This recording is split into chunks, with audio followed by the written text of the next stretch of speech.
Bismillahirrahmanirrahim. Assalamualaikum warahmatullahi wabarakatuh. Alhamdulillah. Alhamdulillahi rabbil alamin. Wal muttaqin. Fala udwana illa 'alal zalimin. Wassalatu wassalamu ala Rasulillah wa ala alihi wa sahbihi tabi'ahum bi ihsanin ila yaumiddin. Amma ba'd. Alhamdulillah wa syukru lillah. Kita panjatkan puja dan puji syukur kepada Allah Subhanahu wa taala yang senantiasa mencurahkan rahmatnya kepada kita, menganugerahkan kita semua nikmat terbaiknya, sehingga ujung dari nikmat Allah Jalla wa'ala tersebut memudahkan kita untuk selalu beribadah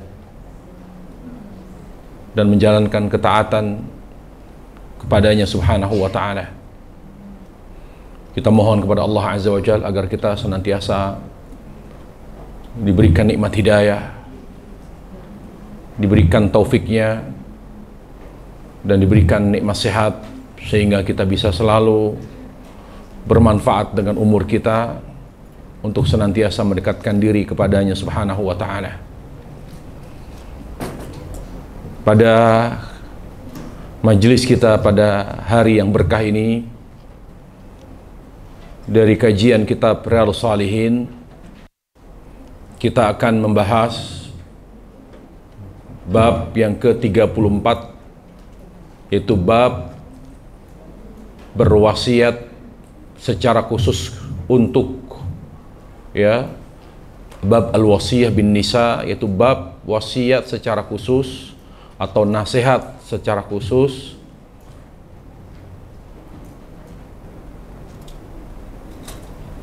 tentang wanita. Bukan terhadap, tapi tentang wanita.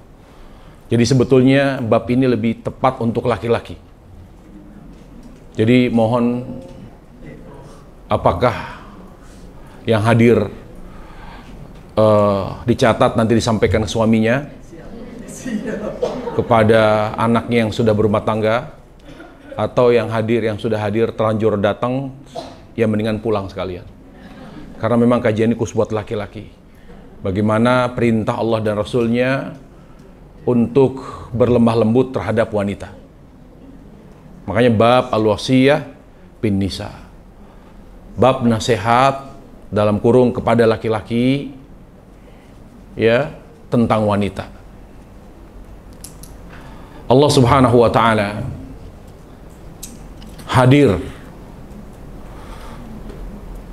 untuk memperhatikan kaum wanita, kaum lemah. Secara kodrat dan fakta, memang wanita itu secara umum, bahkan semuanya, yaitu lemah perasaannya, lemah fisiknya. Artinya kalau dia diadu dengan kekuatan laki-laki, tentu secara umum lebih kuat laki-laki. Kemudian lemah agamanya. Maksud lemah agamanya bukan berarti wanita tidak bisa istiqomah. Artinya mereka mengalami hal yang dengannya mereka tidak bisa sholat, tidak bisa puasa, tidak bisa melaksanakan haji dengan sempurna, yaitu karena dilarang tawaf, karena mengalami haid dan nifas. Nah, faktor itulah yang membuat wanita dianggap lemah, karena dia tidak bisa terus-menerus menjalankan ibadah. Ada masa di mana mereka diharamkan untuk beribadah, tapi itu pun tetap mendapatkan pahala.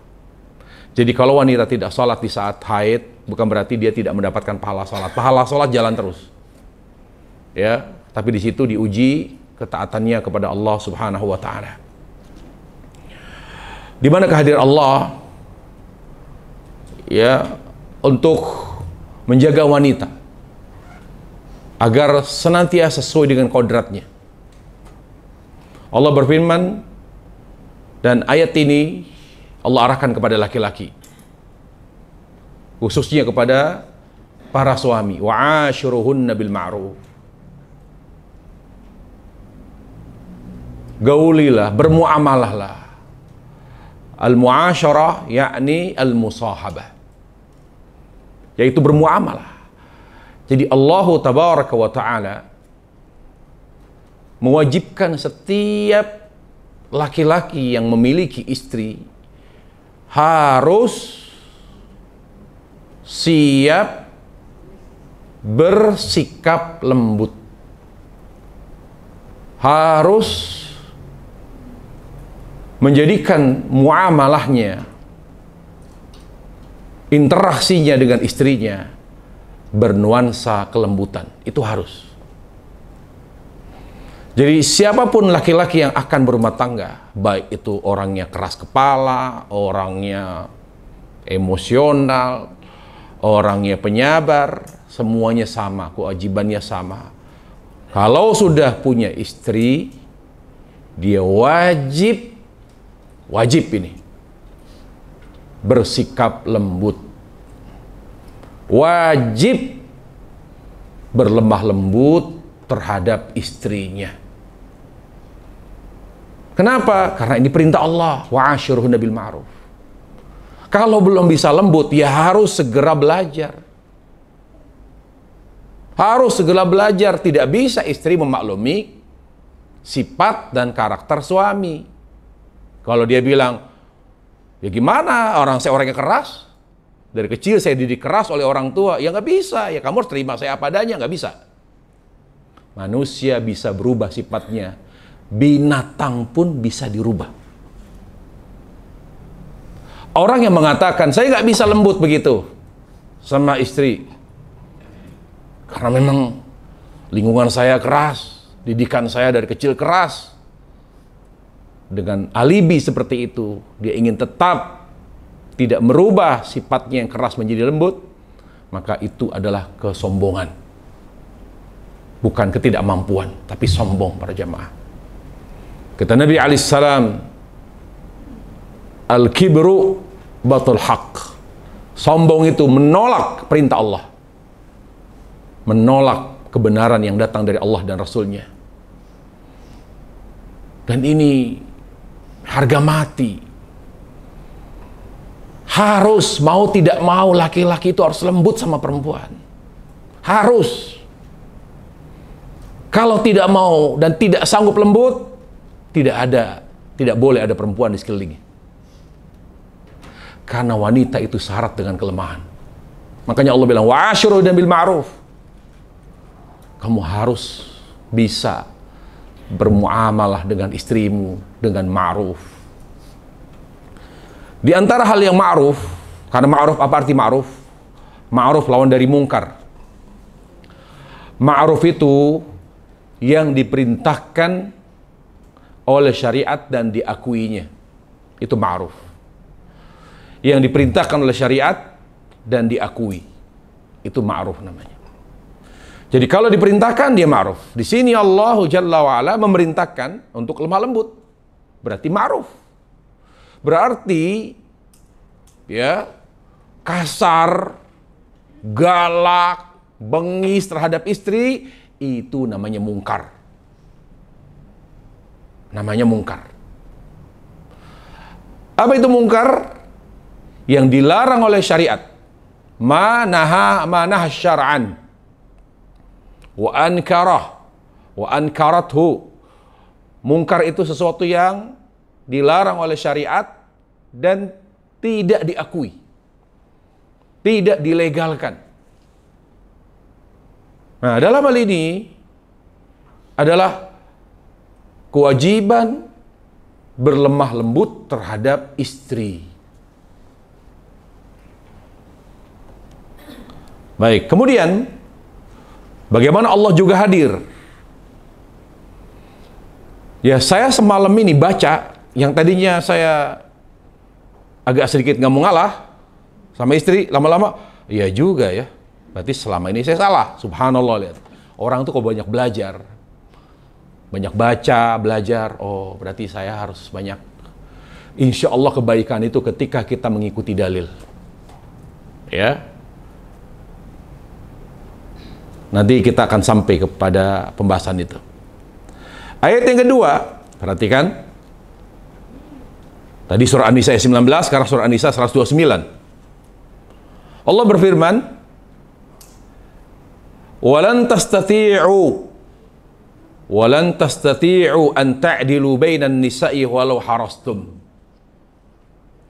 Fala tamilu kullal maili fatadaruha kal mu'allaqah. Wa in tuslihu wa tattaqu fa innallaha kana ghafurar rahima." Jangan, ya, apa Allah bilang, kamu wahai para suami tidak akan mampu berlaku adil di antara istri-istrimu. Di sini khitab, arah bicara Allah kepada laki-laki praktisi poligami. Kamu tidak akan mampu berlaku adil walaupun kamu sudah berupaya sedemikian rupa. Sebentar Ibu, jangan merasa dibela. Ayat ini belum selesai. Fala tamilu kullal mil. Jangan lebih sayang kepada salah satu.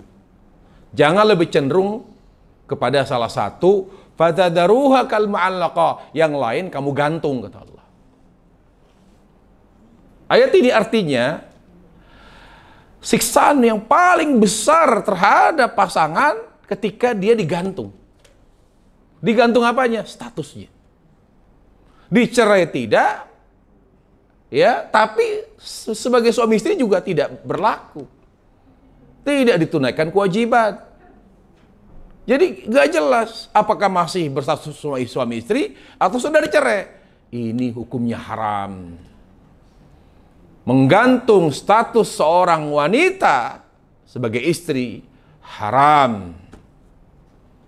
Diharamkan oleh Allah Tabaraka wa Ta'ala. Karena ini bentuk siksaan yang luar biasa kepada kaum wanita yang sangat lemah. Di sini Allah menjaga dan hadir menjaga wanita. Allah katakan, segera selesaikan secara keluargaan. Orang yang bertakwa itu, dia tidak akan pernah membiarkan konflik berlarut-larut. Kalau ada orang mengklaim dirinya Muslim, Islami, tapi berantem sama istrinya, dibiarkan, diam-diaman berbulan-bulan, bahkan bertahun-tahun, nggak ngomong sama sekali, berarti agamanya bermasalah. Orang yang taat itu, Muslim yang taat itu, baik laki-laki maupun perempuan, dia tidak akan pernah membiarkan konflik, apalagi konflik rumah tangga, berlarut-larut, nggak bakalan. Dia segera menyelesaikannya. Apa kata Allah? Wa in tuslihu. Apabila kalian mengatasi masalah yang kalian sedang hadapi dengan apa? Watattaqu, karena dasar takwa kepadaku. Jadi karena apa? Karena taat kepada Allah. Kalau ngelihat istri kesel bawaannya. Istri pun begitu. Sebetulnya malas saya damai sama suami, enak saya sama dia. Tapi karena lihat Allah, yaudah saya mau damai deh. Jadi ketika suami istri mau damai, jangan lihat pasangannya, tapi lihat Allah. Karena perintah Allah. Ini Allah ajarin begitu. Jadi ketika kita damai, ketika kita menyelesaikan masalah rumah tangga, maka selesaikanlah karena perintah Allah. Karena ingin mendapatkan ridha Allah. Karena ingin mendapatkan keberkahan dari Allah Azza wa Jalla. Insya Allah rumah tangga akan lebih adem kayak gitu. Tapi kalau egonya tinggi, masing-masing tidak ada yang diturunkan, dan gak mau, ngapain saya disinglet Allah? Udahlah, yang jelas Allah gak usah ikut campur. Ini urusan rumah tangga saya. Allahu Akbar. Allah gak boleh ikut campur. Luar biasa. Apa? Orang yang, perhatikan, orang yang cepat mengatasi masalah rumah tangganya, tidak dibuat berlarut-larut. Dengan dasar takwa kepada Allah, maka hidupnya syarat dengan ampunan Allah. Innallaha kana ghafurur rahimah. Kita ini ribut sama pasangan kita, itu karena dosa. Justru dengan kita taat menyelesaikan masalah rumah tangga dengan cepat, di situ sebab Allah akan angkat dosa kita dengan dihapus. Jadi hati ini cenderung jadi lebih cepat sadar gitu loh.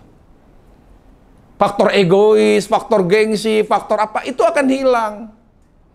Kenapa? Karena Allah hapus, bersihkan hati kita dari kotoran dosa. Innallaha kana ghafurur rahim. Jadi kalau tidak ada yang memulai, kita aja dulu yang mulai, nggak apa-apa. Enak bener kita yang mulai, dia yang salah, jangan gitu. Bismillah karena Allah. Kita belajar mengatasi rumah tangga, persoalan rumah tangga dengan cepat karena perintah Allah. Rahimah, selain kita akan mendapatkan ampun dari Allah Azza wa Jalla, dan dengan cara berumah tangga seperti itu, kalau ada masalah rumah tangga segera diatasi, Allah akan semakin mencurahkan rahmatnya kepada kita. Kalau Allah sudah mencurahkan rahmatnya kepada kita, maka rumah tangga kita akan menjadi lebih berkah. Rumah tangga kita akan menjadi rumah tangga yang sakinah, mawaddah, warahmah. Kenapa? Karena setiap ada masalah tidak pernah lebih dari 3 hari. Segera selesai. Walaupun pada awalnya agak tinggi suaranya, nggak apa-apa, selesaikan. Jangan disimpan. Jangan pernah menyimpan ketidaksukaan, hal-hal yang menyebabkan kita marah, lalu kita tidak sampaikan, tidak kita bicarakan dengan pasangan. Tidak boleh para jemaah. Sebab Allah memberi taufik kepada kita, sebab Allah memberkahi rumah tangga adalah ketika ada masalah yang membuat kesal salah seorang dari suami atau istri, segera diutarakan. Para jamaah, rumah tangga itu komunikasi. Tanpa komunikasi, maka rumah tangga seperti bom waktu. Jangan disimpan. Percuma saya ngomong aja. Pada akhirnya dia terima atau dia tidak terima, yang penting saya sudah sampaikan. Dan hati ini akan terasa lebih ringan kalau kita ketika ada hal yang tidak menyenangkan, ada hal yang bikin kita kesal, tetapi kita segera sampaikan. Apalagi hubungan rumah tangga atau rumah tangga itu ya adalah hubungan kasih sayang. Beda dengan hubungan anak dengan istri, atau anak dengan orang tua, saudara dengan seorang dengan kerabat. Hubungan rumah tangga para jamaah adalah hubungan khusus. Nabi menegaskan. Jadi kita harus sadar kalau kita berumah tangga. Jadi kita harus sadar bahwa sekarang kita sedang menjalin hubungan khusus yang Allah anggap sebagai hubungan khusus dengan pasangan hidup kita. Jadi harus berubah itu, walaupun seorang wanita jenderal sekalipun, kalau sudah berumah tangga, dia bukan jenderal. Kalaupun dia seorang profesor doktor, kalau dia sudah sampai rumah, dia sebagai istri. Demikian pula suami. Kalau di sana, di luar tegas, terhadap anak buahnya dia tegas betul, tapi kalau di rumah, dia lemah lembut. Jadi tanggalkan semua statusnya, kedudukannya. Kalau sudah sampai rumah, maka dia sebagai istri atau sebagai suami. Ini tips agar rumah tangga kian bahagia. Jadi jangan bawa apa yang ada di luar ke dalam rumah, nggak boleh. Tidak boleh. Walaupun dia seorang, misalnya wanita, dia seorang polisi militer yang sering memeriksa, ya menyidik kasus-kasus tentara-tentara nakal. Kalau sudah di rumah, dia buka baretnya, dia pulang bahwa dia di istri yang siap melayani suami. Dan itu perlu kekuatan iman. Kalau dia tidak kuat imannya, dia tidak bisa membedakan. Walaupun dia seorang direktur utama, dihormati, semua orang hormat di perusahaan sama dia. Tapi kalau sudah pulang ke rumah, walaupun suaminya karyawan biasa, dia adalah istri yang siap memuliakan suami. Saya bukan siapa-siapa. Saya adalah seorang wanita yang sedang mencari surga melalui suami saya. Begitu para jamaah. Para jamaah sekalian, ayat 129 ini meluruskan persepsi kita tentang ketidakmampuan laki-laki berlaku adil ketika berlaku sebagai praktisi poligami. Artinya tidak mungkin laki-laki adil. Maka kita jawab,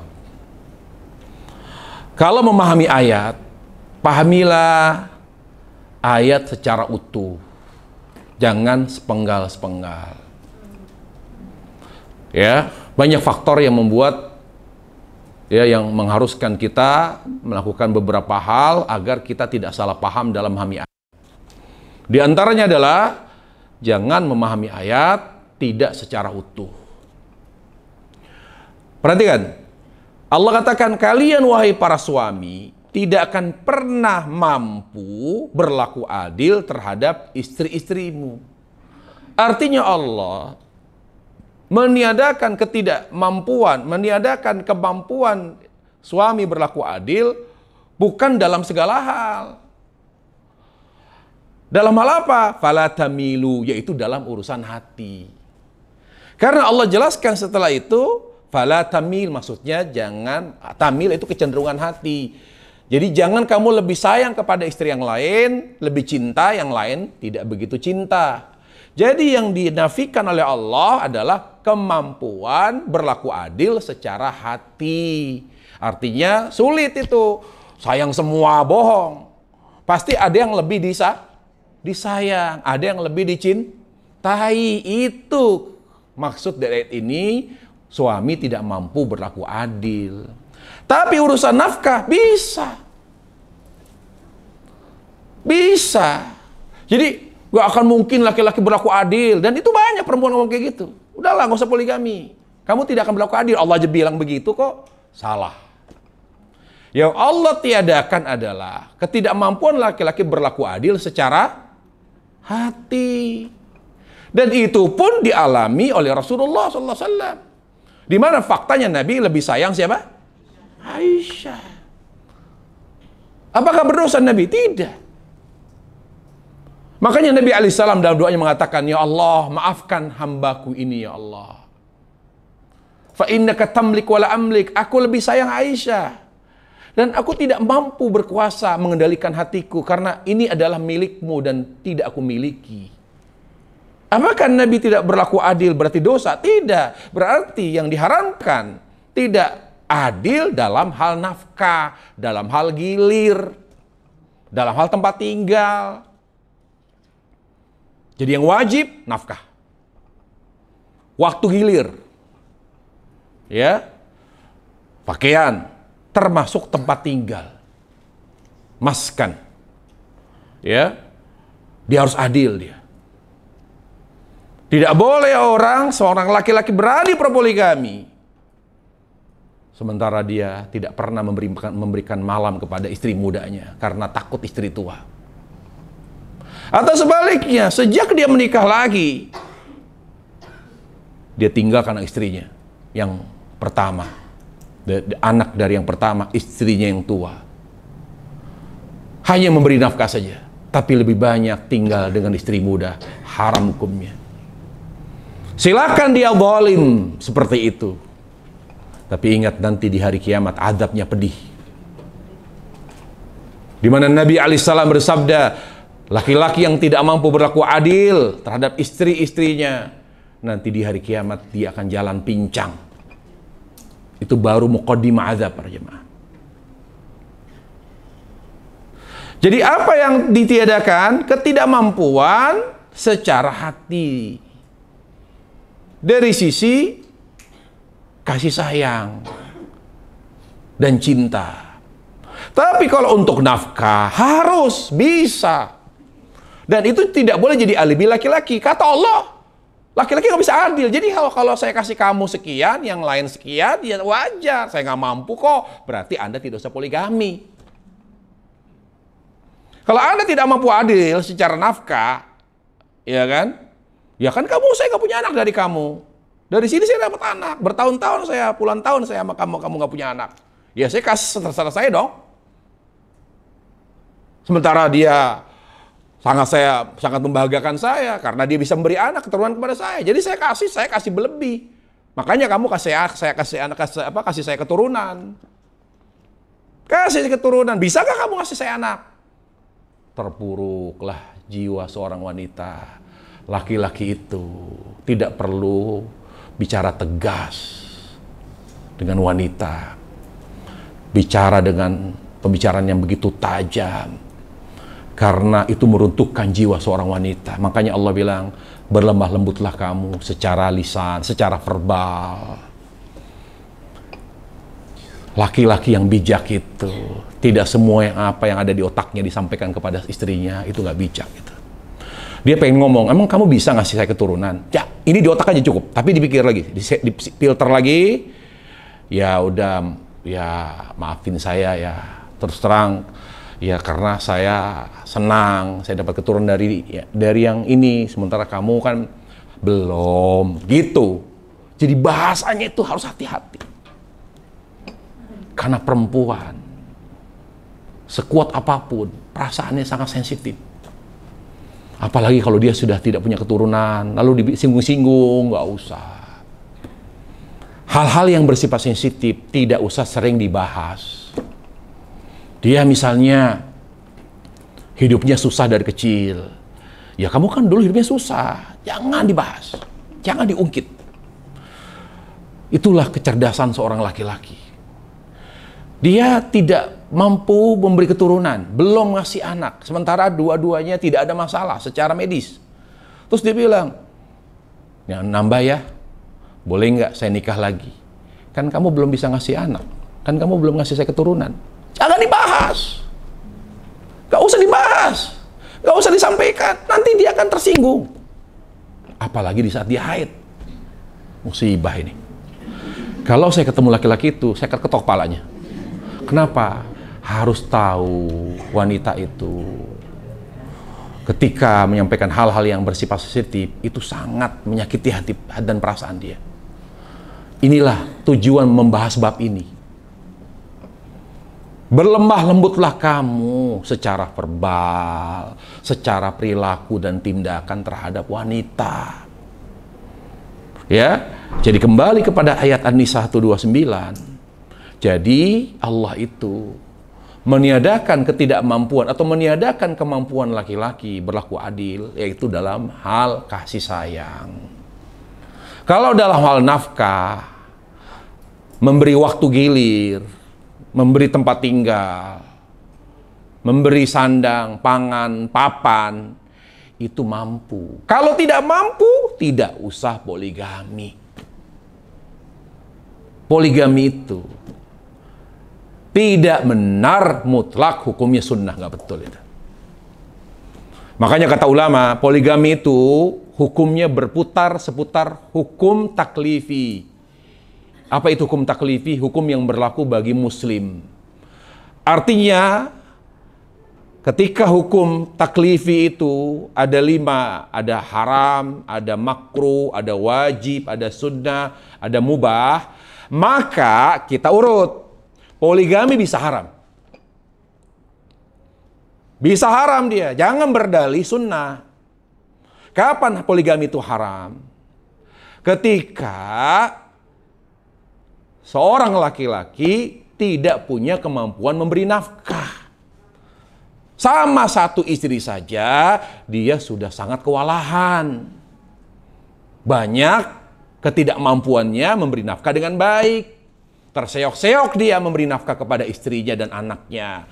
Haram hukumnya dia berpoligami. Kalau dibilang haram karena tidak beri nafkah, terus kalau saya nikahi wanita yang kaya gimana? Sama. Karena ketika Anda menikahi wanita yang kaya, Anda tetap wajib memberi nafkah. Apakah seorang laki-laki ketika menikah dengan perempuan kaya berarti tidak wajib memberi nafkah? Tetap wajib. Wajib. Saya contohkan, perempuan mana sih yang masa ada kebanggaan sendiri dikasih nafkah sama suaminya, walaupun dia kaya? Saya tahu itu, karena saya sering perhatikan wanita.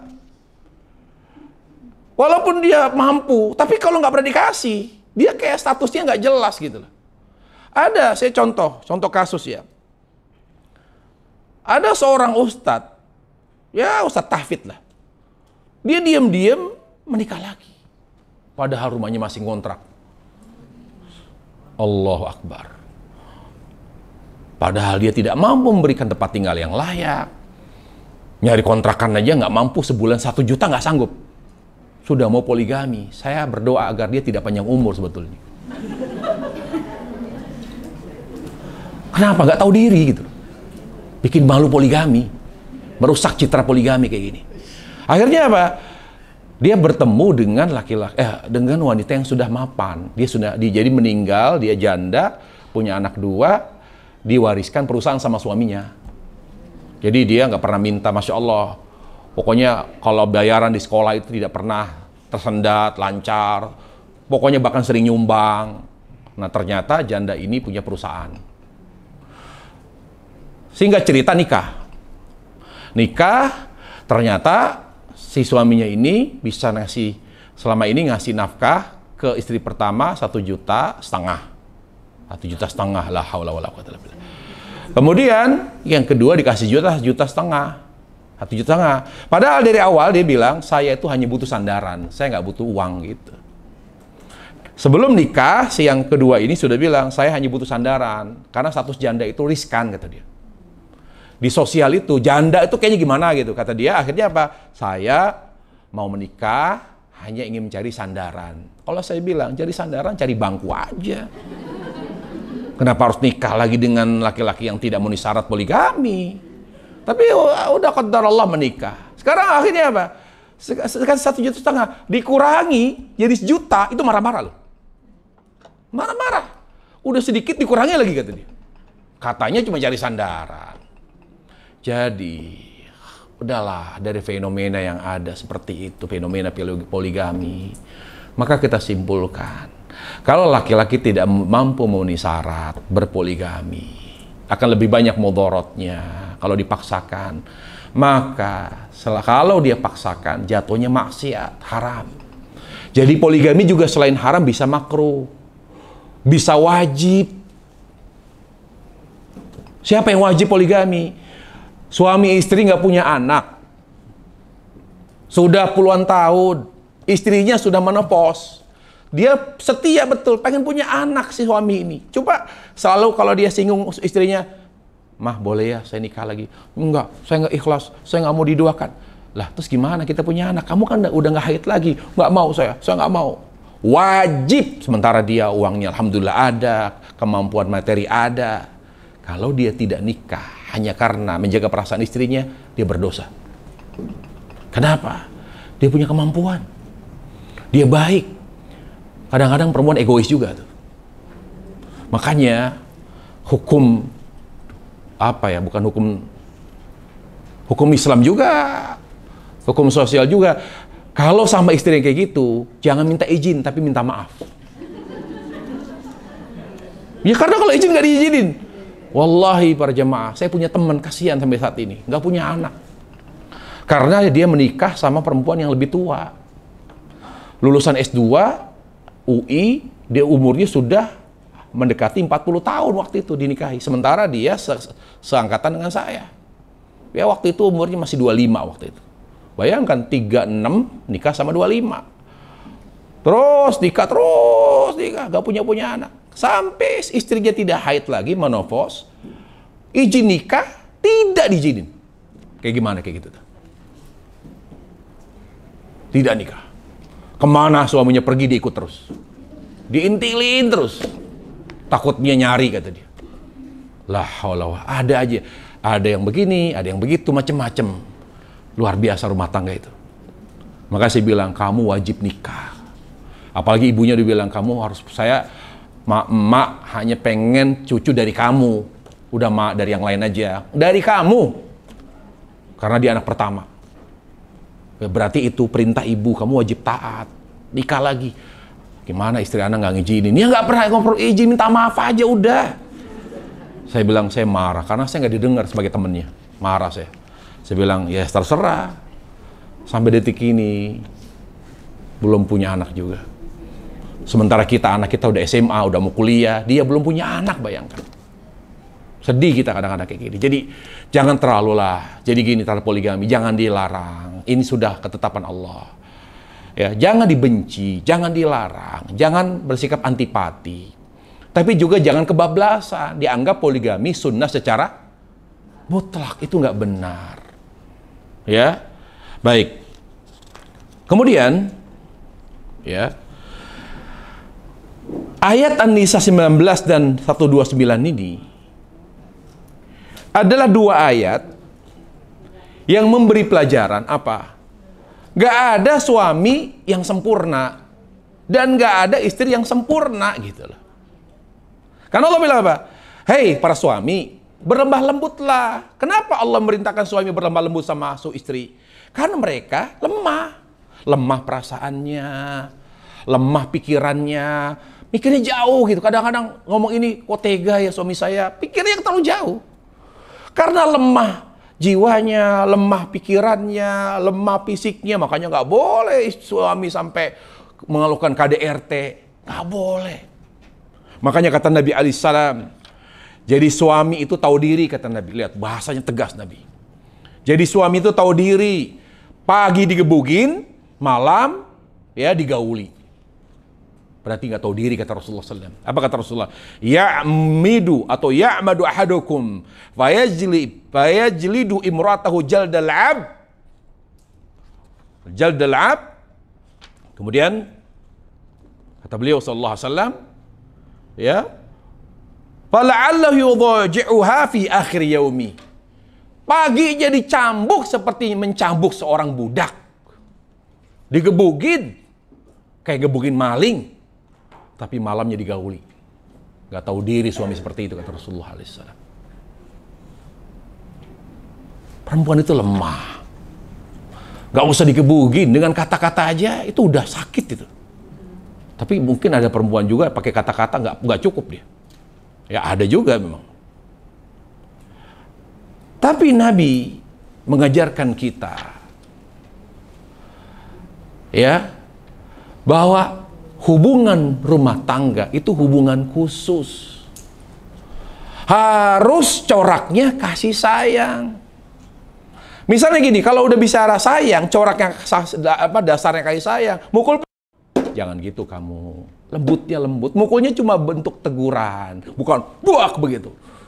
Makanya kata Rasulullah, dorban ghairu mubarrih, bukan pukulan yang menimbulkan cacat dan cedera, bukan. Bagian mana? Bagian yang tidak ini. Sini tangannya. Makanya kamu nurut jadi istri. Makanya kamu bukan bagian yang vital. Yang sampai biru. Wah, begitu. Dibuka Allah biru begini. Gak boleh. Makanya Nabi tidak pernah mukul istrinya sama sekali. Tidak pernah. Apa tidak ada sebab yang menyebabkan beliau berhak memukul istri? Ada sebab. Ada sebab. Coba kita lihat surat At-Talaq itu. Bagaimana Allah Ta'ala berfirman, ya ayyuhan nabi lima tuharrimu ma ahallallahu laka tabtaghi mardhata azwajik. Wahai Nabi, kenapa kamu mengharamkan apa yang Allah halalkan hanya karena ingin menjaga dan mencari ridha istrimu? Sebabnya apa itu? Lihat sebab nuzulnya itu. Ada perilaku istrinya yang membuat dia marah. Di salah satu ceritanya adalah di mana Nabi alaihissalam menggilir salah seorang istrinya. Saat itu beliau mendapatkan tamu. Nah, pada saat beliau menerima tamu, lalu ada kiriman kue dari istri yang lain. Kira-kira kalau ada kiriman dari istri yang lain kue, pada saat gilir istri yang lain, diterima atau tidak? Diterima tidak? Marahlah istri yang punya jatah pada hari itu. Kenapa diterima? Padahal Nabi ada tamu. Itu suara gaduh di belakang luar biasa. Tidak terima. Kok bisa Nabi alaihissalam menerima ya kiriman dari istri lain sementara hari itu hari dia. Gitu. Dan itu fakta memang luar biasa. Kadang-kadang di luar nalar, di luar logika kadang-kadang. Lah ada banyak istri kedua bilang, gini Ustaz, suami saya nih gilir saya. Ya. Gilir saya nih. Terus dia bawa baju itu. itu kalau dia pulang ke istri yang tua, ketinggalan, ditagih bajunya. Padahal kan nggak sengaja dia, lupa, ditagih. Kata dia, kirim baju suami gua gitu. Padahal dia mungkin diganti bajunya dengan yang bagus. Kalau yang tua maunya, kalau diganti yang baru, yang bersih, yang kotor bawa ke sini. Karena dia bawa itu baju itu dari sini. Sampai kayak begitu, bayangkan. Hanya masalah baju. Oh, luar biasa, Ustaz. Jadi apa yang dibawa oleh suami, celana dalam harus dibawa, nggak boleh. Dicuci sama istri muda nggak boleh. Waduh, repot kayak gitu. Ya. Jadi kembali lagi, dua ayat ini adalah dua ayat yang mengajarkan kita tidak ada pasangan hidup yang sempurna. Karena wanita lemah, maka suami harus lembut sama istri. Itu untuk mengimbangi kelemahannya. Jadi, kenapa laki-laki harus lembut? Untuk mengimbangi kelemahannya. Untuk mengimbangi ketidaksempurnaannya. Begitu caranya. Jadi caranya itu hanya itu. Perempuan dengan segala kekurangannya, dengan segala keterbatasannya, cara menutupinya hanya dengan lembut. Ini jawaban dari Allah Jalla wa'ala. Bukan dengan cara lain. Dikasih semuanya, dipenuhi. Semuanya dikasih. Hidupnya dicukupi, hidupnya enak, tapi kasar secara verbal. Apa dia merasa dihargai? Tidak. Wanita itu dengan segala kekurangannya dan keterbatasannya, tapi dia berusaha menjadi istri yang baik. Maka suami, kalaupun dia tidak bisa memberikan yang terbaik secara materi, maka menutupi kekurangan istri dengan lembut sama istri, lembut. Kalaupun marah, walaupun jadi penyakit bagi suami, ya udah beresiko. Kenapa? Dikerasin, justru itu membuat istri bukan malah meminta maaf,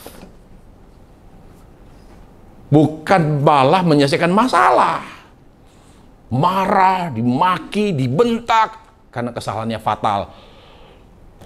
Mungkin dengan kata-kata yang nyinggungnya itu cukup tepat begitu. Ya. Dan ketika suami paham wanita itu banyak kelemahannya, maka tidak perlu membentak, tidak perlu memaki, tidak perlu berteriak, dipanggil namanya, "Hei perempuan, kamu begini," tidak perlu. Karena mereka itu lemah secara hati. Jadi cara marahnya gimana? Cara marahnya adalah yang tidak membuat mereka sakit hati, tapi mengakui kesalahannya. Mengakui kesalahannya. Tidak perlu dipukul, tidak perlu dibentak, diteriakin, dihina, tidak begitu. Karena justru tidak mendatangkan solusi, tidak menyelesaikan masalah. Yang ada istri sakit hati. Kalau dia tidak pikir panjang, tidak mempertimbangkan anak, bisa berujung cerai. Saya nggak terima, saya gugat. Apalagi istri ini punya penghasilan, punya pendapatan, dia lebih mampu, nggak ada pikir lagi dia. Sudah saya gugat, saya nggak terima. Karena bagaimanapun seorang istri yang berpenghasilan, dia punya harga diri. Jadi inilah sebab mengapa orang banyak tidak mampu mempertahankan rumah tangga. Karena salah satu faktornya adalah di mana suami tidak tahu bagaimana memanage ketika ada masalah. Ketika istri ini salah, melakukan suatu kesalahan, dia tidak tahu bagaimana cara mengatasinya. Taunya dengan dimarahi, dibentak, dimaki-maki. Saya kan suami, berhak dong. Nah, ini kesalahan dia. Kenapa? Kan kita ini mengatasi masalah kan untuk mendatangkan kemaslahatan. Nah, kalau dengan dibentak, dimaki-maki, diteriakin, sementara wanita itu nggak bisa digituin. Secara umum ya, secara umum. Maka cari cara lain. Cari cara lain. Mungkin marahnya kita tidak ke dia. Ya, mungkin marah kemana kek. Ya. Mudah-mudahan dia tidak dengar. Kita marah, kita lihat begini, apa kesalahannya fatal misalnya. Dia boros, habis uangnya misalnya. Habis uangnya. Uang belanja belum sebulan udah habis, sementara ini dalam keadaan susah. Dia tidak ada tambahan, dia tidak ada lembur. Habis, bayangkan. Udah gitu, banyak pengeluaran sekarang ini. Pengeluaran untuk bayar, ngambil ijazah, punya ini segala macam. Ada bahkan ada yang mau lanjutkan sekolah. Kok bisa gitu, tabungan dihabiskan sama dia. Itu kan fatal sebetulnya. Nggak usah dimaki, nggak usah. Gitu. Karena laki-laki itu berpikir dengan dicaci maki, dia tahu diri gitu loh. Enggak. Perempuan itu dicaci. Apalagi dia punya kemampuan. Dia punya potensi. Apalagi dia tipe wanita yang tidak berpikir panjang. Sudah, yang ada apa? Digugat cerai. Pernah kejadian. Saya punya teman orang Cina. Dia berhasil menikahi seorang janda tajir, kaya raya. Luar biasa. Ya, dia luar biasa, saya biasa luar. Saya diundang mengisi daurah di Bandung, di daerah Dago. Ya, di perumahan dosen Unpad gitu loh. Ternyata salah satu rumahnya rumah istrinya itu. Rumahnya, Masya Allah. Kalau udah di situ, nggak pengen ke surga. Luar biasa indah sekali. Terus saya bilang sama dia, saya kan semua dijamin. Tapi kalau ngomong lembut sekali loh. Udah tajir, lembut. Aduh, luar biasa. Saya waktu itu telepon temen, nggak diangkat-angkat. Maksudnya saya udah nyampe stasiun nih, kereta. Ini kemana? Saya nggak tahu, dagonya di mana. Nggak diangkat. Akhirnya yang angkat istrinya. Ya, Waalaikumsalam Ustadz, kata dia. Maaf ya, suami saya lagi di luar. Ustadz, udah di mana? Udah di stasiun, Bu. Oh ya, tunggu sebentar, saya kirim supir saya ya. Baik, Bu. Kami ditunggu tuh. Nah, akhirnya kami dijemput. Langsung suruh disiapin kamar di rumahnya dia. Nah, singkat cerita, semuanya dijamin suaminya itu, teman saya itu. Suatu ketika pernah ada, ya namanya bumbu dalam rumah tangga, berantem. Lalu dia bilang, kalau begini caranya saya nggak kuat, saya pergi nih. Gitu. Suaminya ngancem, saya pergi ya. Dipikir udah punya anak kan dari dia, masa ya berpikir pisah gitu. Karena janda udah punya anak dari suami yang pertama, itu anaknya ada 6 apa 7 gitu. Oh, dia luar biasa. Kayak Khadijah zaman now. Sudah sahih bener. Dia sudah kaya, cantik, itu orang tuanya perintah kamu sama suami harus seperti bidadari. Bayangkan sampai cerita ibunya si janda ini, setiap dia melahirkan harus perawatan sampai urusan dalam. Sama suami kamu harus seperti bidadari. Itu didikan orang tuanya luar biasa. Makanya dia khidmat betul sama suami. Karena suami surgamu, bukan ibu, bukan bapak kamu. Dan dia itu, ibu jamaah, itu mantan model, Arab lagi. Mantan model, Arab, tajir, waduh, minder luar biasa. Tapi apa? Lembut. Terus suaminya ngancam nih. Oh, udah gini kok, saya udah gak kuat begini kalau gini. Oh, kalau seandainya kamu, saya pergi ya. Kata istrinya, kan orang Jawa dia, orang Pekalongan. Monggo mas, kalau pergi monggo, gitu. Pergi dia. Baru selangkah dari pagarnya, glek. Mas, tak gugat ya, gugat. Nangis, sampai nangis darah suaminya. Enggak, saya udah gak mau. Goodbye, gitu dia. Tidak dimaafkan. Sekali marah, kenapa? Kok diginiin gitu loh. Saya udah sabar, udah lembut. Apa sih yang saya nggak pernah ngeluh, kamu ngasih dikit. Kok diancam-ancam, saya tinggal ya gitu loh. Oh ya keluar. Makanya gini loh, laki-laki itu tahu diri lah. Ya, makanya saya bilang majelis ini majelis laki, jangan bukan majelis perempuan. Jadi kalau istrinya tidak punya potensi, jangan kasar. Apalagi dia punya potensi. Harus lebih lembut supaya tidak banyak nuntut, banyak membantu.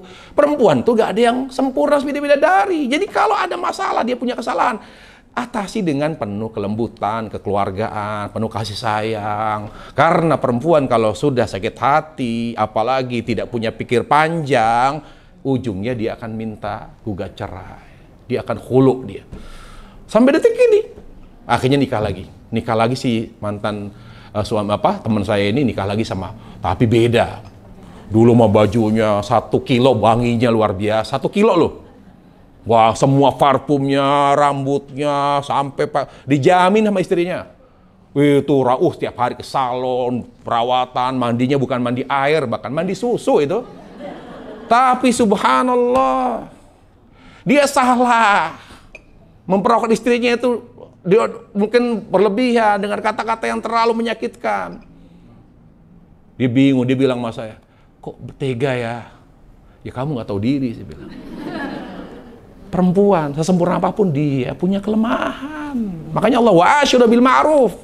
Lembut kamu sama istri kamu, lembut. Saya bilang ya, saya ulangi, perempuan meskipun dia tidak punya kelebihan, misalnya dari keluarga miskin, dari keluarga mungkin dia banyak kekurangannya, itu saja Allah perintahkan jangan dikasarin, lemah lembut sama istri. Apalagi dia punya potensi. Nah, udah mulai nih yang di sini, wah berarti saya bisa dong galak. Bukan.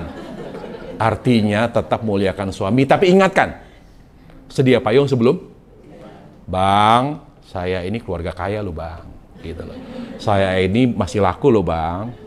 Maksudnya gini loh, kalau kita ada masalah, jangan kasar, jangan keras, jangan, tetap kita selesaikan dengan kepala dingin, dengan lapang dada, karena tidak ada masalah yang tidak bisa diselesaikan. Begitu caranya. Nah, baik, kemudian kita baca hadis. Hadis Abu Hurairah, di mana Rasulullah SAW bersabda, "Istausu bin nisa'i khaira. Fa innal mar'ata khuliqat min dhil'. Wa inna a'waja ma fi dhil' a'la. Fa in dhahabta tuqimuhu kasartah. Wa in taraktahu lam yazal a'waja. Fastausu bin nisa'i khaira." Wa fi riwayat Muslim, "Lan tastaqima laka ala tariqah." Wa fi riwayat Muslim, "Lan tastaqima laka ala tariqatin. Fa in istamta'ta biha, istamta biha wa fiha iwaj. Wa in dhahabta tuqimuha kasartaha wa kasruha talaquha." Apa kata Nabi alaihissalam? Ya, Nabi SAW bersabda, "Istausu bin nisa'i khaira." Apa makna istausu? Kata Nabi, terima wasiat saya, dengarkan ya, dan terima. Iqbalu hadhil wasiyah. Hei para suami, kata Nabi, tolong dengarkan nasihat saya. Itu maknanya. Dengarkan baik-baik nasihat saya, jangan diremehkan. Ini nasihat yang sangat berharga dan penting kalau Anda ingin menjadi pemimpin rumah tangga yang baik. Apa kata Nabi? Bin nisa'i khaira wa antaful khairu ma'an nisa. Kamu harus berlaku baik dan sangat hati-hati sama istrimu. Kamu harus berlaku baik, berbuat baik kepada istrimu. Kenapa kamu harus berlaku baik, bersikap baik? Di antaranya sikap baik adalah lemah lembut. Karena wanita itu banyak kekurangannya. Qasiratun fil uqul, qasiratun fid din, qasiratun fit tafkir, qasiratun fi jami' syu'uniha. Karena wanita itu syarat dengan kekurangan, kelemahan, lemah akalnya, yaitu sensitif perasaannya. Lemah agamanya, yaitu pada saat dia haid perasaannya sensitif, tidak sholat, tidak puasa. Apalagi kalau haid itu kadang-kadang luar biasa. Hormonnya yang bergejolak membuat tidak bisa mengontrol jiwanya. Ya, karena dia wanita itu kalau lagi haid sangat lebih sensitif jiwanya. Qasirun fit tafkir, wanita itu jarang punya pertimbangan, punya pikiran jauh gitu loh. Kalau laki-laki jauh, kadang-kadang mikirnya, kalau perempuan tidak, kata Nabi. Ini umumnya perempuan. Wa qasirun fi jami' syu'un, lemah fisiknya, jadi syarat dengan kelemahan. Kenapa wanita syarat dengan kelemahan dan kekurangan? Karena memang ya, wanita itu tercipta dari tulang rusuk yang bengkok, yang paling atas. Lah, kalau dia bahan dasar diciptakannya wanita itu tulang rusuk, ya nggak bisa sesoleh-solehnya wanita tetap bengkok, kata Rasulullah. Jadi kamu kalau ingin sempurna nikah sama bidadari, itu maknanya kata Rasulullah. Jadi kalau kamu menikahi seorang wanita, berarti kamu harus tahu ini orang dari tulang rusuk, bengkok. Jadi jangan berharap harusnya istri saya itu begini, harusnya ini. Ya berarti kamu jangan nikah. Nanti di surga aja. Karena dia bukan bidadari. Tapi kan dia udah ngaji, Ustaz. Dia udah paham sunnah. Dia udah berhijab. Tapi begini. Dia asalnya nusuk. Bengkok. Tapi dia paling enggak, ya tahu diri lah, hargai saya. Ingat, istrimu bengkok. Tapi Ustaz, anggaplah orang tua saya dianggap kayak orang tua lah. Masa dia nggak ngerti? Kayaknya nggak seneng banget sama ibu saya. Istrimu bengkok. Nasihati pelan-pelan terus, sabar. Tapi idealnya istri itu begini. Waduh, susah. Lihat Nabi alaihissalam. Ya, fa inna khuliqat min dhalal. Karena perempuan itu sesempurna-sempurnanya, sesoleh-solehnya, dia itu tulang rusuk, bengkok. Nggak bisa. Udah kodratnya perempuan begitu. Mungkin fisiknya bagus, cantik, ya, mulus, semok. Tapi apa? Jiwanya banyak ngeluh, curhat. Aduh, capek. Fisiknya bagus, seneng saya bisa memperbaiki keturunan sama perempuan begitu. Tapi apa? Aduh, banyak curhat, capek saya. Ya itulah perempuan bengkok. Ada yang sabar. Tapi apa? Sering sakit. Orangnya tabah, sabar, prihatin, qanaah. Sakit lagi. Ada yang begini, tapi jiwanya bagus, fisiknya lemah. Ya, lagi-lagi perempuan bengkok. Jadi kalau ingin sempurna, nikahlah sama bidadari. Loh, dari situ laki-laki akan lebih banyak memaklumi. Nah, hal ini, ilmu ini tidak diketahui dan dikuasai oleh banyak laki. Jadi banyak menuntut dari istrinya. Ini masalahnya. Lihat, kemudian apa kata Nabi alaihissalam? Ya, Allahu Jalla wa'ala, penjelasan dari hadis itu, menciptakan Adam tanpa bapak, tanpa ibu. Di mana Allah Subhanahu wa ta'ala menciptakan Adam dari tanah. Lalu Allah katakan kun fayakun. Dan ketika Allah ingin menebar manusia, memperbanyak manusia, lalu Allah ciptakan Hawa, istrinya. Dan dari mana? Apakah dari tanah? Tidak, diambil tulang rusuk Adam, lalu Allah ciptakan dari situ istrinya. Ya, bagaimanapun wanita itu karakternya ya seperti ya bahan dasarnya. Laki-laki dari tanah. Coba baca karakter tanah deh. Setan atau malaikat dari cahaya. Kenapa tidak maksiat selalu taat? Karena dari cahaya. Ya, kemudian jin dari api. Kenapa dia lebih banyak membangkang? Ya karena memang bahan dasar ciptaan dia ya api. Nah kita tanah, nggak bisa kita kayak cahaya. Makanya kalau bilang Ustaz gimana Ustaz ya kayak banyak kok saya putur. Padahal orang ngaji udah lama. Anda dari cahaya ciptaannya. Anda dari tanah. Kalau dari tanah itu nggak seperti malaikat. Kalau malaikat dari cahaya jadi selalu taat terus pada Allah, tidak bermaksiat. Kita dari tanah. Ya, kalau sekarang mungkin dari sperma. Tapi karena itu kita tidak mungkin selalu taat, tidak mungkin tidak pernah futur. Harus naik, kadang turun iman ini. Itulah kita. Nah, lalu apa kata Nabi alaihissalam? Fa in istamta'ta biha. Kalaupun kamu akhirnya nyaman dengan pilihanmu dari pasangan hidup yang kamu pilih, kamu nyaman. Oh ya ini nih. Mungkin dia pacaran bertahun-tahun. Ini nih saya cari ini.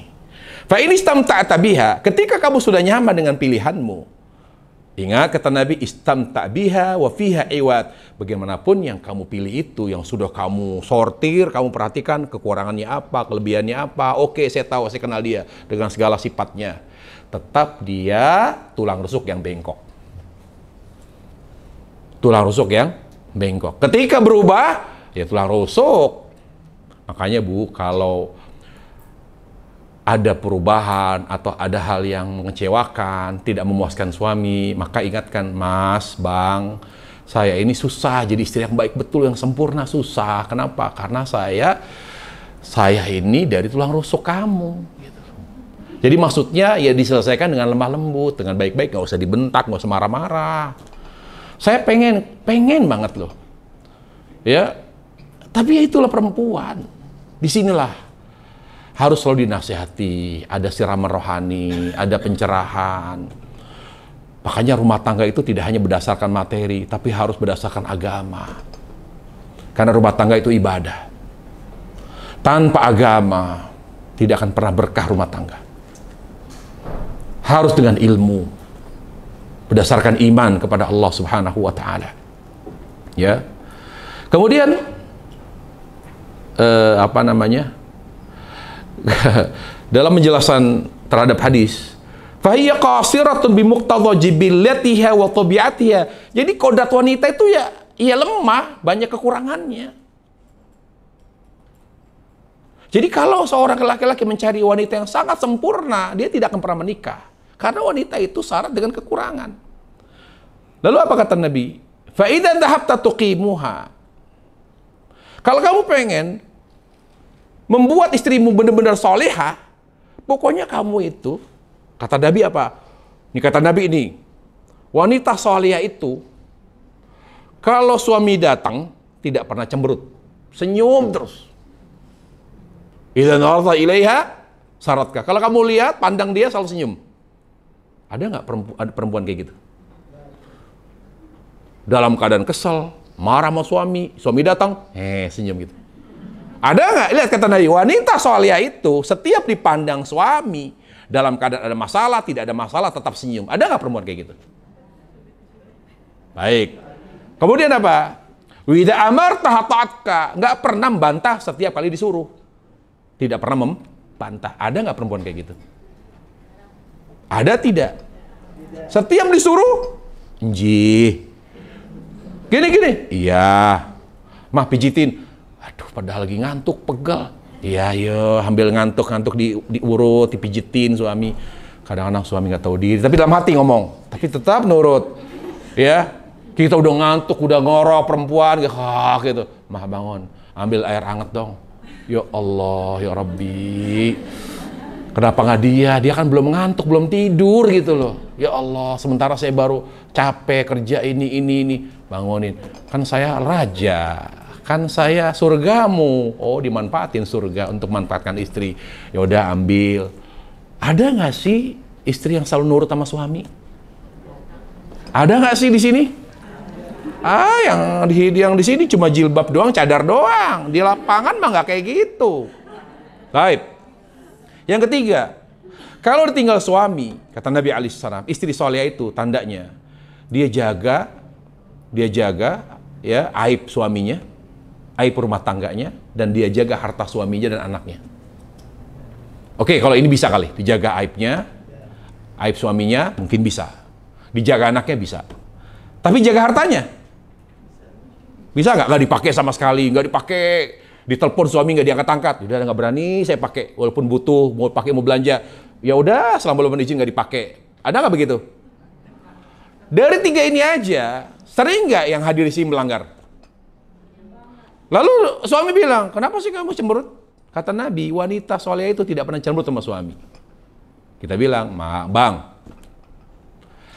nggak ada perempuan kayak gitu. Ini teori yang ideal. Kalau memang dia pengen soleha, kamu lihatnya tuh secara umum sering senyum apa sering cemberut gitu loh. Kalau dia sering senyum berarti soleha, bukan berarti tidak pernah cemberut. Kalau kamu ingin tahu dia soleha, secara umum dia selalu nurut, bukan berarti tidak pernah membantah. Karena bagaimanapun wanita itu tulang rusuk yang bengkok. Begitu para jamaah. Ya, baik. Kemudian apa? Lalu Nabi alaihissalam mengarahkan kita. Kalau begitu, ya, seorang suami terhadap istri yang tercipta dari tulang rusuk yang bengkok, sesempurna-sempurnanya wanita, sesoleh-solehnya wanita, tetap dia syarat dengan kekurangan dan keterbatasan. Maka sikap suami bagaimana? Wa'mur, kata Allah dan 199, Al-A'raf 199. Ya, dan ini disampaikan ayat ini kepada para suami. Wa'mur bil'uruf wa'arid 'anil jahilin, yaitu banyak memaklumi, banyak mengerti. Suami itu menerima kekurangan istri, keterbatasannya dengan banyak mengerti dan menerima, banyak memaklumi. Selama kekurangannya, keterbatasannya tidak bersifat fundamental, misalnya tidak mau melayani si suami sama sekali, alasannya sibuk, ya, betul-betul tidak ada rasa hormatnya sama sekali karena dia merasa di luar sana dia sebagai pimpinan. Selama tidak bersifat, ya, sifatnya fundamental, sangat vital, ya, kekurangannya di pelayanan, di ketaatannya, di sikapnya, cara dia berpenampilan. Tahu nggak sih, kata dia, istri itu cantiknya buat suami, gitu lah. Jadi kalau suami datang, tolong kamu jangan acak-acakan, dandan ini, tapi makanya enggak, gitu. Tapi kamu kalau kondangan, kalau datang arisan itu, waduh, cantiknya sampai pakai lipstick segala macam, shadow, pakai ini. Kok sama suami kamu penampilannya nggak menarik, tapi kalau untuk teman itu luar biasa penampilan kamu. Apakah berarti wanita begitu tidak soleha? Kita bilang wanita itu berusaha untuk menjadi lebih baik. Kalau ada istri yang seperti itu, ya kamu maklumilah, kamu kasih masukan terus, kamu ajarin. Jadi suami dengan segala kekurangan dan keterbatasan istri banyak mengerti dan memaklumi. Baik. Kemudian Nabi SAW, ya, bayangkan Nabi itu tipe khutbah Nabi. Nabi itu punya khutbah yang beraneka ragam modelnya, ya. Kadang Nabi khutbah resmi, yaitu khutbah Jumat, khutbah Id, khutbah sholat istisqa, khutbah sholat gerhana. Tapi ingat, khutbah Nabi bukan hanya sifatnya formal. Kadang-kadang Nabi khutbah itu secara tidak formal, yaitu ketika lihat fenomena, kok begini fenomenanya, langsung beliau khutbah di depan orang, beliau ngomong. Di antara yang beliau sampaikan ketika beliau khutbah secara tidak formal, bukan di atas mimbar, di tengah-tengah, di pasar dia khutbah, apa Nabi katakan? Annau sami'an nabiyya sallallahu alaihi wasallam yakhutub wa dzakara an-naqa walladzi aqaraha faqala Rasulullah sallallahu alaihi wasallam. Ya, di mana Nabi alaihi salam khutbah, sifatnya dadakan, karena dia lihat banyak masalah rumah tangga pada saat itu. Lalu Nabi alaihi salam mengatakan, "Tsumma dzakara an-nisa." Kemudian beliau menyebutkan tentang wanita. Diingatkan, hai para suami, saya ingin ingatkan tentang istrimu. Faqal ya'midu ahadukum fajlu imra'atu jaldal ba'abdi fal'allahu yudhaji'ah min akhir yaumi. Ya, jangan jadi suami, ya, jangan jadi suami yang seenaknya saja, kata Nabi. Di mana kalian pukulin istri kalian, gebugin istri kalian, kalian siksa seperti menyiksa seorang budak, lalu di malam harinya kalian menggauli dia. Itu tidak pantas. Thumma wada'ahum fi dhahikin ba'nad dhurab. Kemudian Nabi mengatakan, dan singkatkan lagi, kalau ada sesuatu yang membuat kita tertawa, tapi itu pun kita lakukan atau kita alami, jangan membuat kalian tertawa. Kata Nabi, jangan tertawa kalau ada kentut, kalau ada orang kentut gitu. Jadi jangan tertawa karena itu etika. Tapi ini kembali kepada budaya sebetulnya, kepada tradisi. Tapi di sini Nabi mengingatkan, jangan tertawa kalau ada orang kentut. Kenapa? Karena kita juga kan kentut, kecuali kita tidak kentut. Kentut kita tidak bunyi gitu loh. Kita juga kentut juga. Apakah baik kalau kita sering nahan kentut? Ini nggak baik. Kata Nabi alaihissalam, ya, beliau mengatakan, Thumma wadahum bidhahikin minad-dhurtah. Nggak boleh seorang ketika ada orang lain kentut, ya, kemudian kalian tertawa. Kenapa kalian tertawa? Sementara kalian juga kalau kentut bunyi, gitu loh. Jadi maksudnya Allah dan Rasulnya di sini mengingatkan kita untuk punya ada etika di situ. Tidak semuanya pantas ditertawakan. Tapi yang poinnya di sini adalah Nabi mengingatkan, hati-hati, jangan kasar sama perempuan, sama istri kalian, jangan kasar, jangan memperlakukan istri seenaknya, ya, kalian pukuli, gebugin, kalian siksa di pagi hari, di siang, malamnya kalian gauli. Itu suatu sikap yang tidak bijak kata Rasulullah Sallallahu Alaihi Wasallam. Ya, kemudian di hadis berikutnya itu hadis Abu Hurairah, di mana Nabi Alisa mengatakan, la yafruku mu'minun mu'minah. In kariha min khuluqa radhiya minha khuluqan akhar. Seorang suami jangan hanya melihat kelebihan istri. Seorang istri pun tidak boleh hanya melihat kelebihan suami. Yang namanya rumah tangga artinya perpaduan dua jiwa, bukan dua fisik ya. Dua jiwa, karena fisik itu hanya berlaku 3 bulan mungkin. Istri lihat suaminya tampan, suami lihat istrinya cantik, 3 bulan fisik gitu. Tapi lebih dari 3 bulan yang bermain jiwa dan akhlak. Nah, berarti rumah tangga itu perpaduan 2 jiwa, 2 hati. Nah, kalau perpaduan 2 jiwa yang menyatu dalam bingkai rumah tangga, maka kita harus paham dan menyadari jiwa itu punya banyak kekurangan. Punya banyak kekurangan.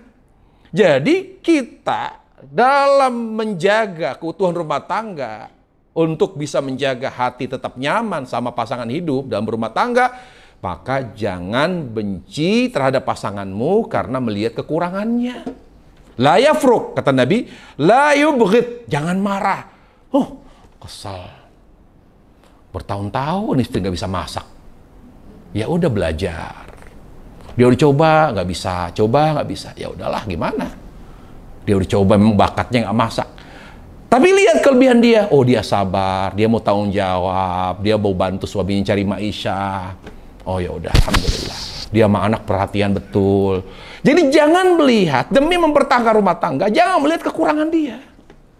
Kalau bisa ditangani, diatasi, dirubah menjadi lebih baik, alhamdulillah. Kalau tidak, untuk mempertahankan rumah tangga, kata Nabi alaihissalam, sering-seringnya lihat kelebihan pasangan hidupmu.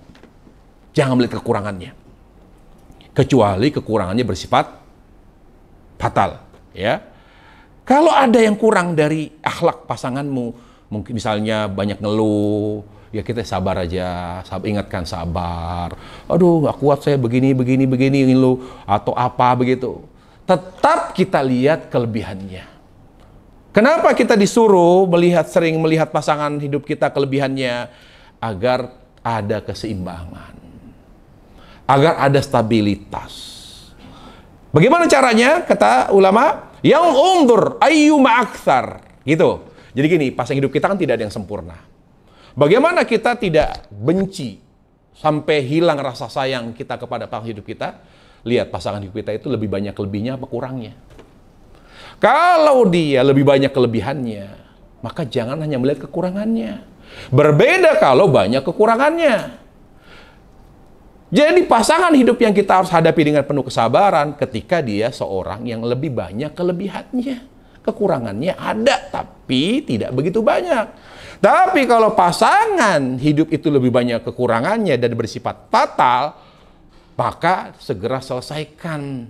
Apakah dengan menasihati, kalau tidak melibatkan pihak ketiga, kalau tidak bisa selesai juga dengan kata Nabi, kata Allah Jalla wa'ala dengan pisah ranjang. Kalau tidak bisa pisah ranjang juga, maka melibatkan pihak ketiga. Kalau juga melibatkan ketiga tidak kunjung selesai masa rumah tangga, ada solusi namanya cerai.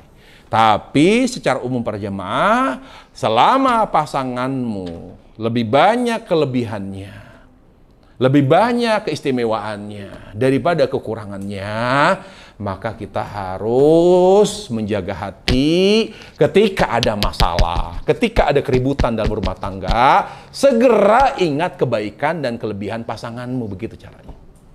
Kadang, ya ini saya ingatkan wanita, yang membuat wanita lebih banyak menghuni neraka, dan ini kekurangan yang fatal loh, di mana sifat dasar wanita, kata Nabi alaihissalam, mudah melupakan kebaikan suami.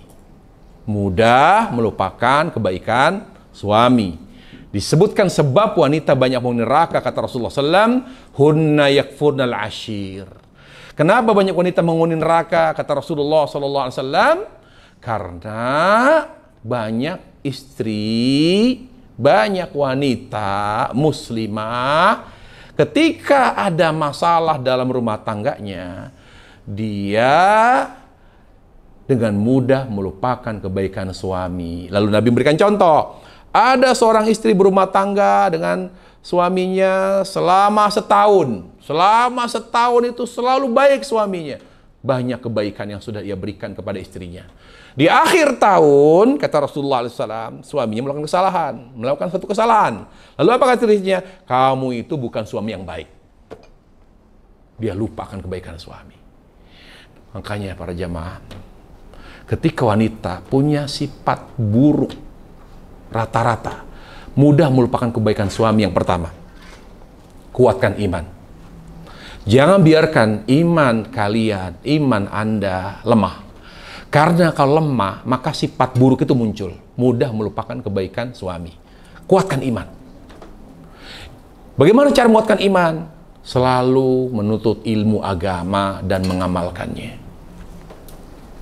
Kemudian berikutnya, bagaimana seorang wanita tidak mudah melupakan kebaikan suami?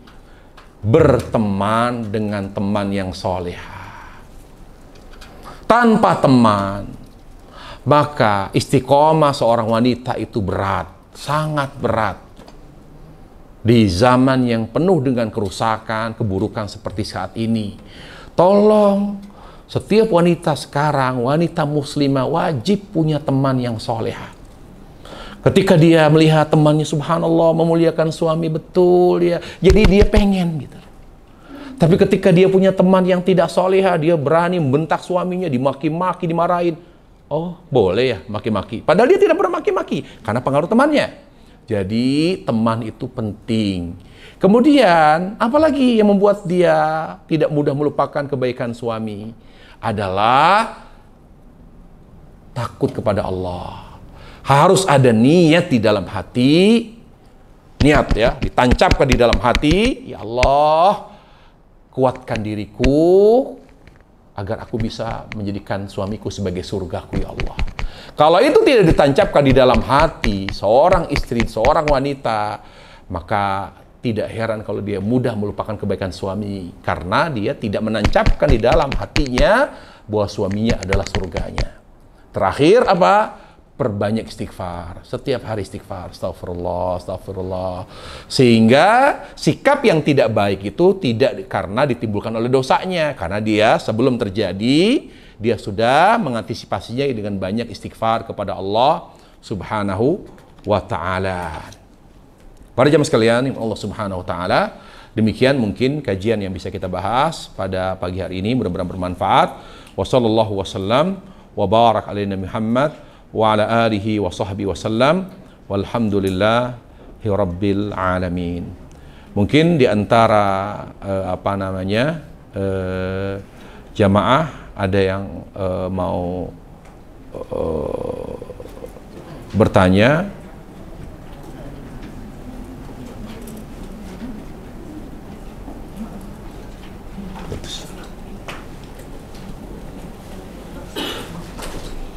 Ya, silakan sebelum kita akhiri majelis kita.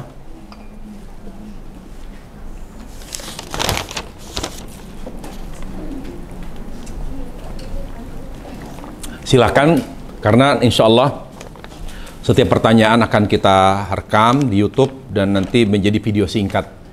Jadi kita sangat membutuhkan pertanyaan-pertanyaan yang nanti akan menjadi materi bebas. Afwan Ustadz, kalau saya mau bertanya, ada yang mau berkurban atas nama suami, sedangkan suaminya nggak pernah ibadah, hukumnya boleh atau tidak? Berkurban untuk orang lain yang tidak sholat, yang tidak pernah ibadah, Boleh, karena tidak ada kaitannya dengan sholatnya. Antara kurban yang kita hadiahkan palanya, ya, atau kita belikan hewan kurban kepada suami yang nggak pernah sholat, ya, terlepas apakah hukumnya orang yang tidak pernah sholat. Memang khilaf para ulama bahwa Muslim yang tidak sholat, ada yang mengatakan kafir, ada yang mengatakan tidak kafir.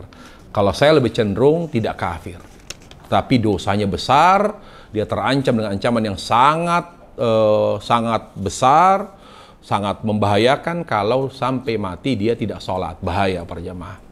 Nah, maka jawaban saya adalah kalau ada seorang istri punya suami tidak pernah sholat, tapi istri ini punya kelebihan rezeki, lalu dia ingin memberikan hewan kurban, membelikan hewan kurban, sementara dia sudah beli sendiri. Dia ada kelebihan rezeki, dia membelikan suaminya. Boleh atau tidak? Jawabannya adalah boleh. Jawabannya adalah boleh, karena tidak ada hubungan antara membelikan hewan kurban kepada suami dan keadaan dia yang tidak pernah sholat. Tidak ada hubungan.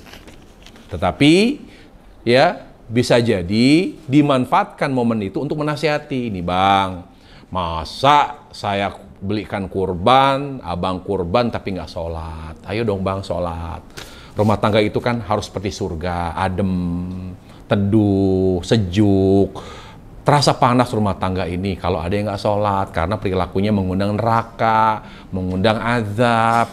Jadi nasihatilah dengan lembut, kasih masukan. Ya, jadi ada momen-momen, ada celah-celah untuk dikasih masukan, kasih masukan. Wallahu ta'ala a'lam.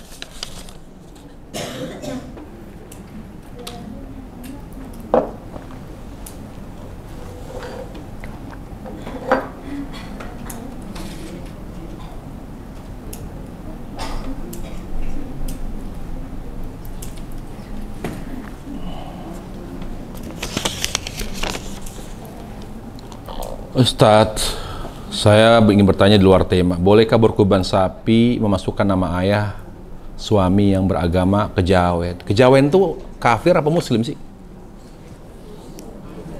Itu pertanyaannya. Kejawen itu muslim apa kafir? Dia menyatakan dirinya muslim bukan? Kalau kejawen bukan muslim, saya nggak tahu kejawen tuh. Saya tahu kejawen, tapi tingkatannya bagaimana? Kalau dari awal memang bapaknya itu tidak menganggap dirinya muslim, dia beragama kejawen gitu loh. Maka kita bilang bukan muslim. Jadi tidak perlu berkurban untuk ayahnya yang bukan muslim. Tapi kalau kejawennya sifatnya ikut-ikutan, jadi maksudnya gini, dia tuh muslim, tapi dia agamanya kejawen gitu loh. Tapi dia muslim, dia bersyahadat la ilaha illallah wa Muhammad Rasulullah. Jadi kejawennya perlu kita lihat tingkatannya apa. Ada kejawen, dia menganggap dirinya muslim, saya syahadat. Cuma dalam ritual ibadah, gayanya seperti gaya-gaya ritual ibadah orang Jawa misalnya. Jadi saya perlu data dulu. Datanya seperti apa, maka menentukan hukum. Jadi dalam hal ini, ya, secara teori saya hanya katakan, saya tidak berani mengatakan kejawen itu kafir. Kalau kejawen artinya orang yang menganut agama kejawen menganggap dirinya muslim, maka boleh disisipkan nama ayahnya suami ke dalam orang yang berpatungan untuk membeli dan berkurban sapi, boleh. Karena dia muslim. Tapi kalau ada data yang baru yang sampai kepada saya, kejawen itu bukan muslim, karena dia tidak pernah mengklaim dirinya muslim, maka tidak boleh. Ada alasan, ada hukum. Kalau alasannya bukan Islam, ya berarti hukumnya berubah menjadi tidak boleh. Masalah nafkah, saya tidak pernah diberi nafkah untuk pegangan saya, Ustadz, walaupun saya gaji dan pendapatnya diberikan, walaupun semua gaji dan pendapatnya diberikan, setelah itu nafkah namanya. Saya hanya mengatur keuangannya saja, diam-diam saya ambil uangnya itu. Dikasih, tapi hanya diatur doang. Saya ambil diam-diam, saya berikan kepada orang tua saya. Dosakah saya, Ustadz? Loh, diberi gaji pendapatannya, terus diatur. Tapi kalau untuk memakainya harus izin suami, begitu. Ini harus jelas ini pertanyaannya nih. Kalau untuk kebutuhan rumah tangga, boleh dong pakai uangnya. Tapi di sini diam-diam saya ambil uangnya itu, saya berikan kepada orang tua saya. Harus izin. Harus izin suami, karena itu harta suami.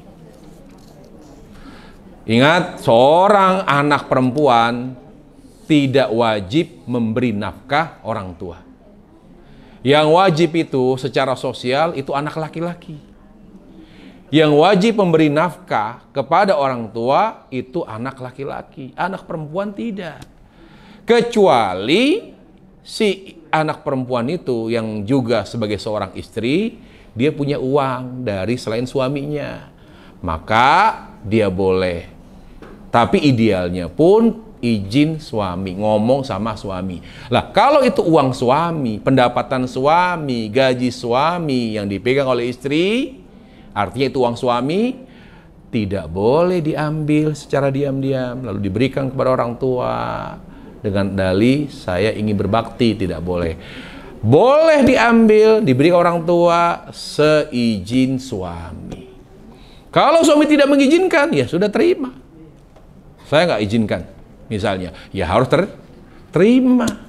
Dan tidak berdosa apabila anak perempuan tidak memberikan nafkah kepada orang tua. Nggak berdosa. Makanya bicarakan baik-baik. Apalagi gaji suami besar. Boleh nggak Bas, boleh nggak Mas, boleh nggak Bang.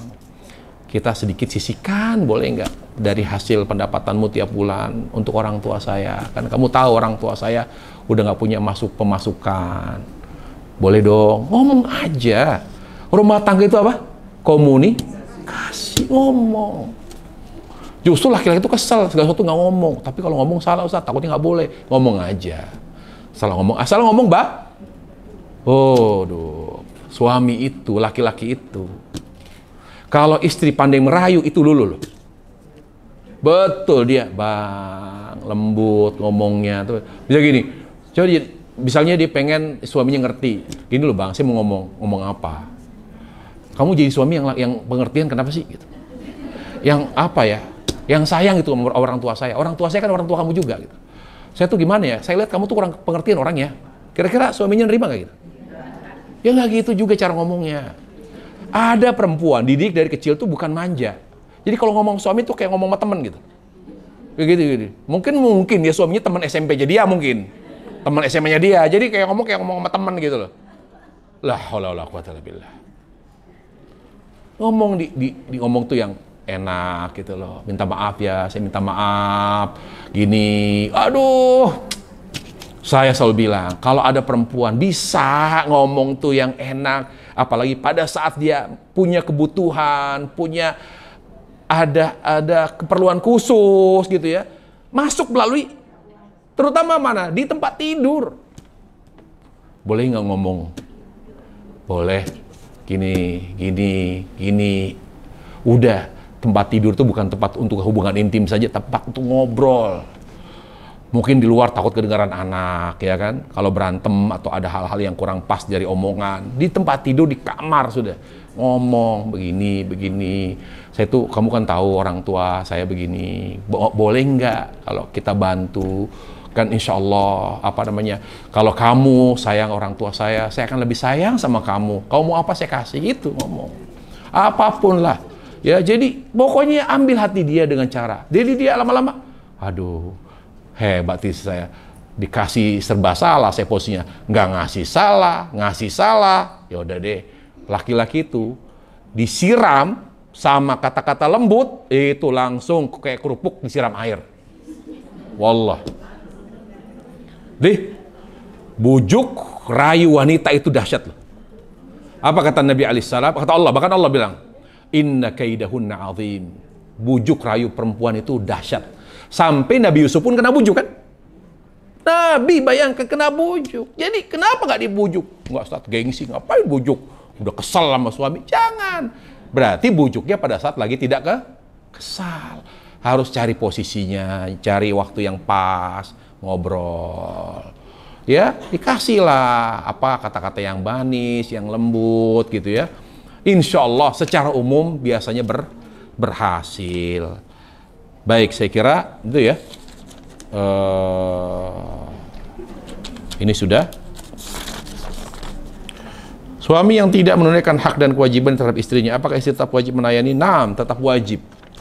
Sebagian mengatakan kalau dia tidak memberi nafkah, maka tidak wajib melayani.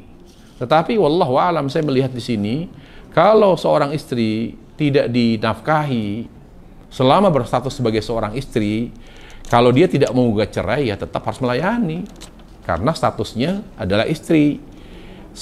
Untuk sikap hati-hati saja, ya, maka sebaiknya tetap dilayani walaupun dia tidak diberi nafkah, karena masih berstatus suami istri. Sebagian ulama bilang kalau tidak diberi nafkah boleh tidak melayani.